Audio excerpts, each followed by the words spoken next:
We consider the Browns to be the single worst franchise when it comes to quarterback turnover. Bill O'Brien's gone 9-7 3 straight years with more quarterbacks used than the Browns have. That's either a testament to a great coaching ability to coach through that or an indecision, indecisiveness, and an impatience or inability to coach guys up correctly. I would say it's a little bit more the latter in my mind. Because Bill O'Brien must always be looking for something else and must not be able to get more out of the guys that he needs. Because whether it's Brian Hoyer or Savage or Whedon or Osweiler, it's always something in Houston with Bill O'Brien. And there's reports that he's coaching for his job tomorrow. You know what Bill O'Brien reminds me of? Marvin Lewis. Bill O'Brien, to me, is Marvin Lewis. Except way harder to work for and thinks way more of himself. I think Bill O'Brien drives a lot of people batty. Bill O'Brien thinks he's a really great head coach. Bill O'Brien's way more impatient than Marvin Lewis.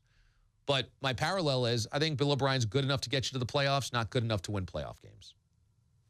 That's the way that I feel. I mean, tomorrow, if the Texans were facing a real playoff team, like with a real quarterback and not Connor Cook, despite them being at home, they would be huge underdogs. I mean, if Derek Carr was the quarterback of the Raiders tomorrow, Oakland would shatter the Texans by 2 touchdowns. I know they played earlier in the year in Mexico. There's no way that the Texans would win that football game.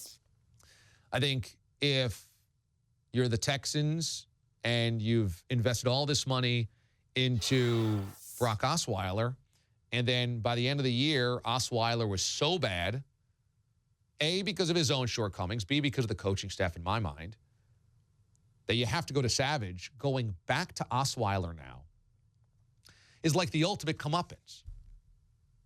And Bill O'Brien has the whole Patriots Belichick thing, where all of these guys leave New England thinking that they're Bill Belichick. They're going to yell and scream or storm or brood or be mean or whatever to everybody in their path and think that they've got all the answers, and then they don't.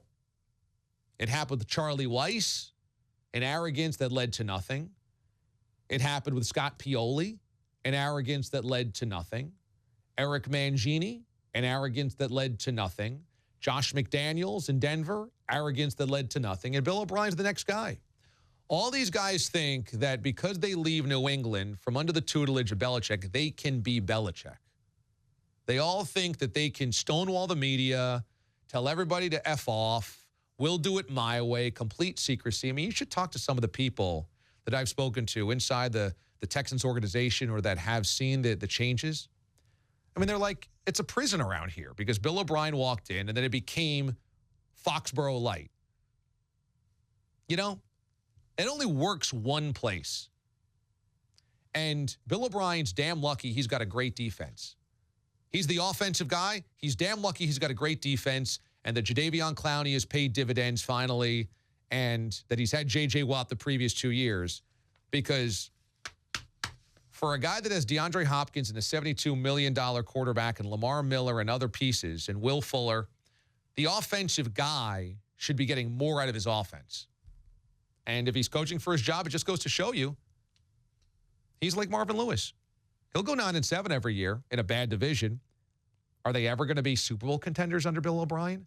After what we saw them do going up to Foxborough this season, they had a chance in prime time against their third-string quarterback, the Patriots. They got shut out 27-0. If they win this game and Pittsburgh wins their game, then it's Houston going to Foxborough again. I mean, do we even need to watch that game? Texans in the divisional round in Foxborough. Cat and mouse. Cat pawing mouse against the wall.